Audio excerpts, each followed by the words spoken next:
I want to say something today that most clinic owners do not want to hear, and I'm going to say it anyway, because someone has to. Control and growth cannot exist in the same business. Not at the same time, not in the same role, not in the same decision. The more control you hold on to, the higher the cap growth you have built in your own business. And you built it yourself with your own hands, usually without realizing you were doing it. I'm not talking about quality control or maintaining your standards, guys. That's different, and I'll come back to that. I'm talking about the control that says nobody can do it the way I do it. The control that has you checking every message, approving every decision, being in every room at once. Picture this for a second. You finally hired someone.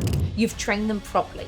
You've told everyone you're ready to step back, and then Monday morning comes around and you're still the one opening every damn inquiry. You're still the one double checking the responses, and you're still replying to the patient message at 10 at night, even though that's literally her actual job. You said you wanted to let go, and then the moment came, and your hands just wouldn't do that. That control, my friends, has a price, and the price is your business can only ever grow as big as you personally are able to carry it. And that will always be capped, no matter how good you are. So stay with me, because by the end of this, you'll understand exactly why your business is probably plateaued. And it has nothing to do with marketing or the demand of new patients.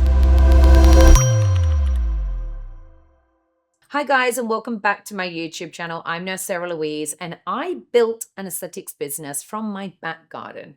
I had no investments, no business background, and no one there to guide me. But what I did do was I managed to control every little thing in my power. But I quickly learned that in order for me to grow, these two could not coexist in the same room. Today, I want to share with you ways that you can put control to the side and still grow as a successful business without having the fear of losing the standard in your company. Here's the mechanic nobody explains properly. Growth, by definition, means the business doing more than you alone can physically do.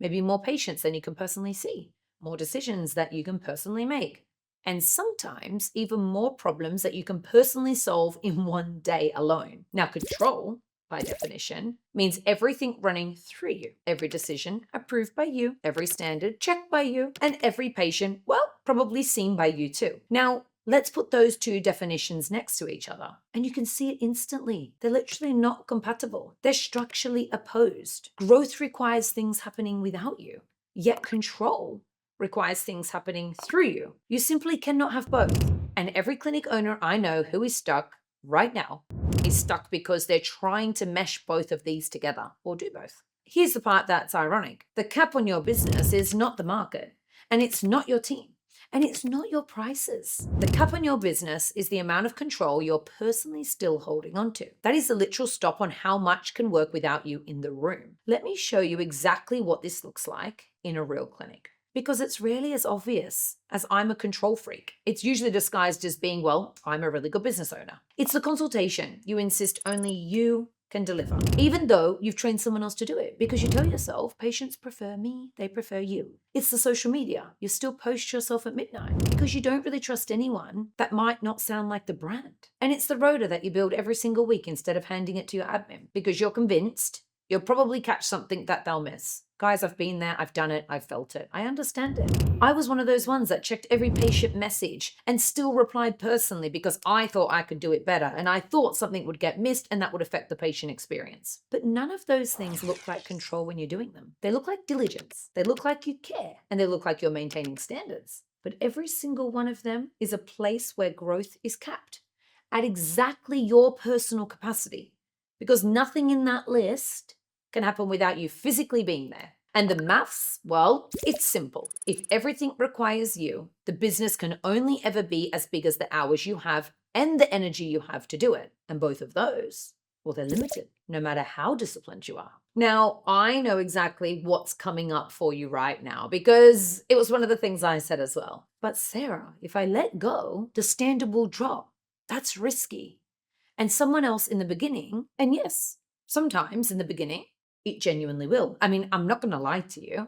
Of course that's going to happen. It's a complete transition. But here's the distinction that changes everything. And I want you to actually hear this properly. Quality control is a system. Personal control is a dependency. A system can run without you in the room because it's built into a protocol, a checklist, a process, a standard that's been trained and tracked. Personal control needs you in the room every single time because the standard lives in your head and nowhere else. So the goal was never to lower your standards to grow.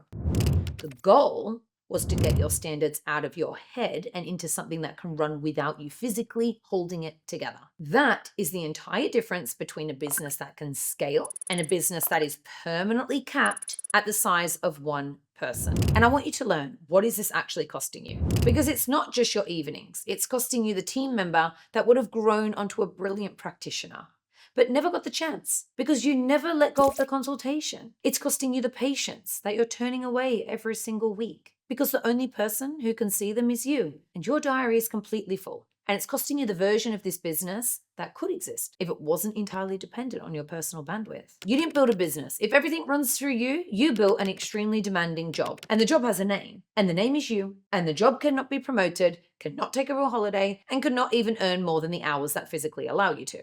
So here's what I want you to actually do starting this week, because awareness is absolutely useless, guys, without action if nothing changes. First, pick one thing this week that only happens because you personally do it. It can be as simple as potentially writing back to WhatsApp messages, and ask yourself honestly whether that is genuine quality control or whether it's a personal control, just wearing a disguise. And be honest, because sometimes most of the answer is genuinely uncomfortable, but it's partly just because you want to write back to control things. Secondly, ask yourself, is it a genuine standard built into something that doesn't need you, like a checklist or a protocol that requires training? Or is it a personal control where you can hand it over completely with no problem? If it's a personal control, delegate it straight away. Let it be imperfect while someone learns it. Even if it's a trained system, implement it straight away. And thirdly, and this is the one most owners skip, you need to track what happens when you let go. Not what you feel, what actually happens. Most of the time, the standard will hold.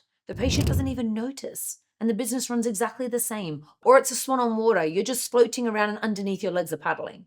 Patients don't often realize this. This part is called auditing, and you need to know this. You need to know, did it actually work?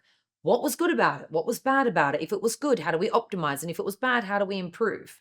These audits matter because without proof, you simply have an opinion.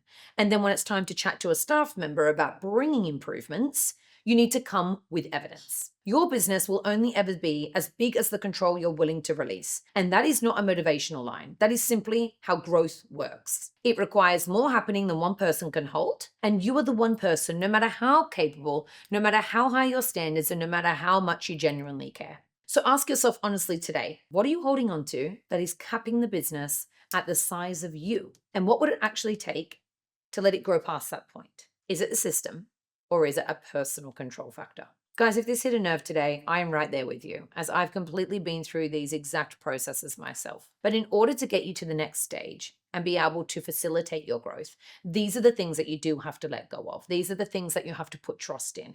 And by having the systems, the processes, and all the formalities in place, this will help you over time. And guys, please hit like, because somewhere out there is another clinic owner stuck at exactly the same ceiling. They've built that narrative around themselves as well. And subscribe, because I put one of these out very often. Even share it with a clinic owner you know who is still answering every message personally at midnight.